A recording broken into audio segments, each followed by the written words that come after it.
ይሄ ፍላጎት ቦታ የለው። እኔ ላንቺ ማድረግ የምፈልገውስ መብቴን እኮ የሚነጠቅሽኝ የሉኝ። ብዙ ቀን አባከሽብኝ።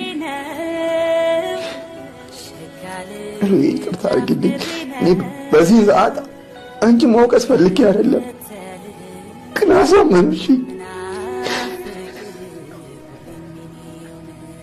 አሁንም አልረፈደም። ዛሬ ነገ ገና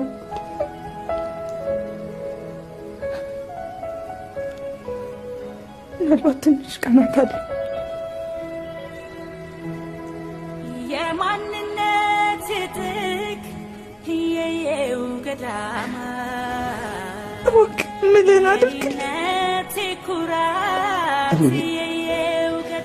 በምን እድሌ ምን ላድርግልሽ? ጠይቂኝ።